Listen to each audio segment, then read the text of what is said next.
Hey everybody, welcome to Storm Talk. Wave 3 News meteorologist Brian Good here. We have a lot to cover, and I know you have a lot of questions. Keep in mind, I'm going to do the best we can here to try to answer those questions, but keep in mind the struggle we're going to have here with timing, especially because we have to cover 29 counties, and the timing on these storms later on this afternoon tonight is going to vary based on where you are. Some of you could see it as early as 5 p.m., and some of you may not get anything until as late as 8 or 9 o'clock tonight. So be patient with us on that. We're going to try to keep you updated on social media and on television as these storms evolve. But timing, guessing right now is very difficult. I can just give you a general idea that it's going to be this afternoon and this evening will be the higher risk periods to see thunderstorms. Now, a lot of other questions we're getting is, are we going to see tornadoes? Are we going to see hail?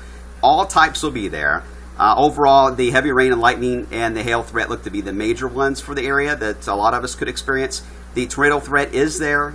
It's still low, just like yesterday. We had a lot of rotation yesterday. I know we had a lot of tornado warnings were out yesterday. But we only had, so far, 2 tornado touchdowns, and they were outside of our viewing area. So it's one of those situations where we could still see more rotation develop. Could touch down to a tornado, but that looks to be isolated, not an outbreak. So make sure I want to stress that. But we'll be watching this, okay, because you know how these things go. Here's the outlook from Storm Prediction Center. Just came in. Enhanced risk, again, this is the high-level slight risk. This is the new thing they do now with these outlooks for this year, starting this season. And it's in between a slight and a moderate is enhanced. And that's where we're finding that orange shading, mainly for southern Indiana. You get into the moderate risk, though, across Missouri and into Kansas. The slight risk is still there for the rest of us, except for our far southern tier. The reason why here is that the atmosphere is capped, and I'll get into more details on that in just a second. So, again, enhanced risk, mainly north of 64.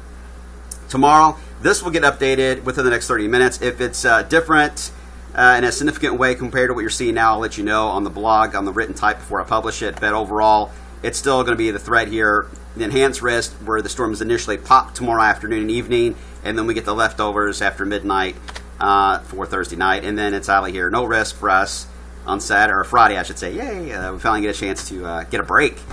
Boy, we need one. All right, here's the latest look at the radar. We've had that severe thunderstorm watch. It came out for this mesoscale convective complex, just like we had here in town in Louisville yesterday. It was Cincinnati's turn this morning, producing high winds and hail. It is now moving off to the east. The severe thunderstorm watch still intact, though, for our northeast counties, mainly because it won't take long to get more storms to develop this afternoon. You see storms trying to pop here in central Kentucky, but they are struggling, and that is because, again, of the cap.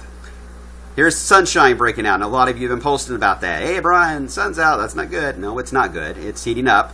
We have a lot of moisture at play. Dew points are high right now. Dew points in the mid-upper 60s, something we would see in July. We're getting it today. So very, very humid outside, and the sun's hitting that, and so there's plenty of fuel here for showers and storms to feed off of for the afternoon. Right now here in Louisville, we are 76 degrees. We have a chance to get into the 80s before storms do ruin that and cut that off at the pass. But again, it all depends on if the storms hit the sensor or not at Louisville International Airport. But there's a risk still to get into the 80s. All right, here's a wider view. And this is how I think things are going to play out for us tonight all the way through tomorrow morning. First off, here's that complex I talked about this morning here that is now heading into West Virginia. It's leaving behind what we call an outflow boundary. And you can almost see it draped right across in Indiana. And it's angled almost say a northwest to southeast angle, if you will.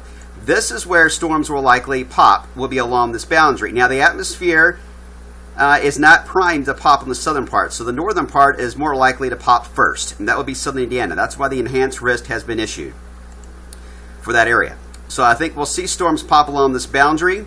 They will then form potentially another complex of storms like Cincinnati had and like we had yesterday, another complex of heavy rain and thunderstorms will then race southeast into eastern Kentucky later tonight. At the same time, all this mess that's going to be blossoming here in Missouri and Iowa and Illinois will then work its way toward us by early tomorrow morning.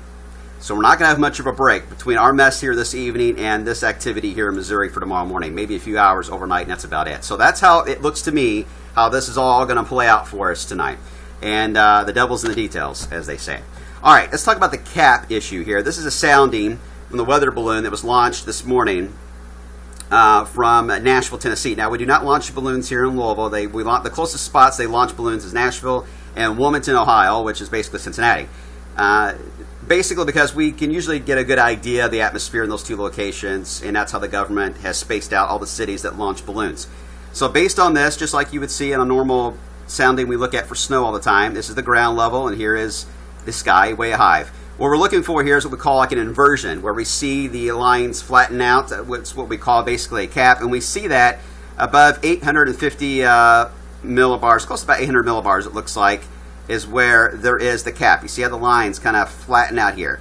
That is like a lid on a pot. You put a pot of water on the stove and it boils, you put the lid on top of the pot while it's boiling, you don't get the steam that comes up. But what happens when you take the lid off the pot? You got big poof of steam that flies right into your face. Same thing with the oven. You open the oven up, you feel that heat come right out in a rush. This is the same deal. When you get a cap, the question is, when you take the lid off, what if it does happen, you got to watch for storms to develop rapidly. Right now, if Nashville is capped, that lid is pretty tight in Nashville the way it's looking right now. I looked at the sounding in Wilmington, Ohio, and they've got a very weak one. So we're kind of in between the two areas, between Nashville and Cincinnati, and our cap is there, but it's not overly strong. So it's not going to take much to take the lid off here today. Now, the NAM model can actually forecast our atmosphere in advance. And this is a sounding what is projecting for 4 o'clock. And it too, if you look carefully, it is showing a very similar deal. There is a weak cap that is at play at 4 in the afternoon. But it shows that by 7 o'clock, gone. And we have confirmation of that. It's hard to see these numbers, but we call this the SIN for the you weather buffs. The CINS, if you look carefully at that, it drops to 22 for you weather fanatics. Look that up. But it does tell us that there is any type of cap at all here in northern Kentucky and Indiana. It's very temporary, so storms will likely pop here.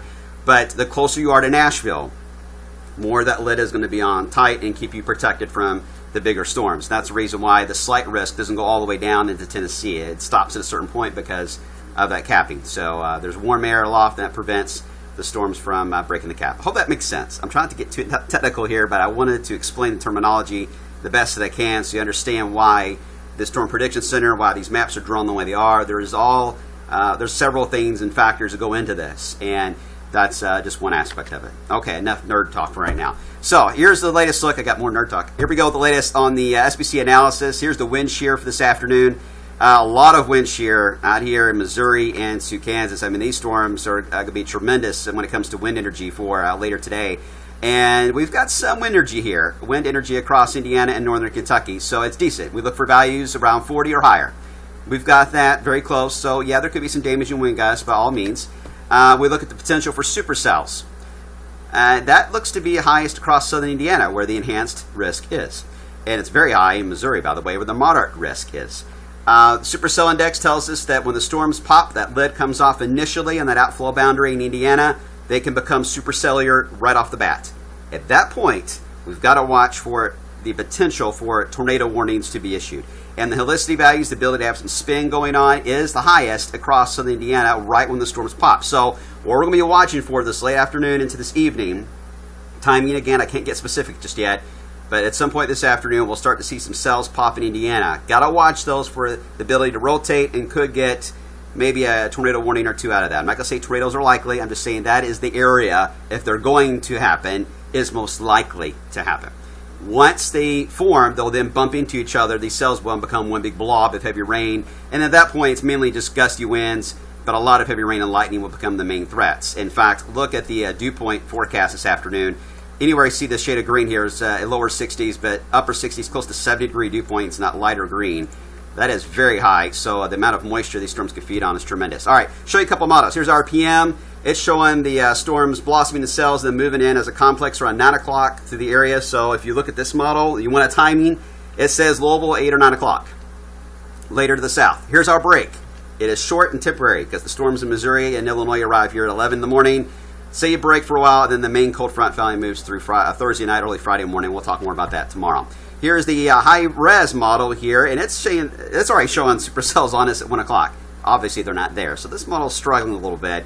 Either way, I want to show it to you. That shows this afternoon storms continue to develop. You see supercells popping there in Indiana, and then becomes a blob and moves off to the south and east. So the model is not perfect, but at least gives you an idea of the evolution of how they'll start off cellular and then become a blob later.